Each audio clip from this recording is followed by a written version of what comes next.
வாங்க டாக்டர். நான் வந்து 6 மாசம் ஆகுது. இன்னும் எத்தனை நாளைக்கு ட்ரீட்மெண்ட் சொல்லி எங்கேயே வச்சிருக்க போறீங்க? அது ஒண்ணும் இல்லப்பா, பக்கத்துல ஒரு புதுசா ஹாஸ்பிட்டல் கட்டுறேன், அது கிராபரேஷன் முடிஞ்ச உடனே அனுப்பிச்சு விட்டுறேன். என்ன சொல்றீங்க? சீச்சி, முடிக்க வேண்டியதை முடிச்சிட்டு உன்னை சரியா அனுப்பிச்சு விட்டுறேன்னு சொன்னேன். அப்படியா? சரி டாக்டர். நர்ஸ், நேத்து இந்த பேஷண்டோட ஸ்கேன் ரிப்போர்ட் எடுத்தோம்ல, அது கொடுங்க.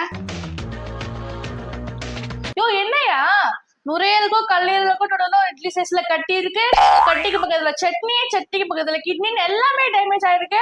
என்ன டாக்டர் சொல்றீங்க? கொஞ்சம் பார்த்து சொல்லுங்களேன். யோ நானே ஜோசியக்காரனை கட்ட போட்டு பார்த்து சொல்றதுக்கு இருக்கிறதுல சொல்ல முடியும். நீ ஒண்ணும் கவலைப்படாத, 1 லட்ச ரூபாய் பணத்தை கட்டு, லண்டன்ல இருந்து சீஃப் டாக்டர் வர வச்சிடுறேன். என்ன டாக்டர் 1 லட்ச ரூபாய் பணம் வைக்கிறீங்க? போய் சீஃப் டாக்டர் வர வைக்கிறீங்க? நல்ல டாக்டர் வர வைக்கிறது தானே? யோ சீப் இல்லையா, சீஃப் டாக்டர், அறுவை சிகிச்சை நிபுணர். சரி டாக்டர், எங்க வீட்டு பக்கத்து வீட்டுல மாமி இருக்காங்க, அவங்களுக்கு போன் பண்ணுங்க, நான் பேசுறேன். அவன் ஆபரேஷனா அப்பா அம்மா பொண்டாட்டி பிள்ளைங்களுக்கு தான் போன் பண்ணுமா, நீ என்ன பக்கத்து வீட்டு மாமிக்கு போன் பண்ற? மாமி மேல அவ்வளவு பாசமா?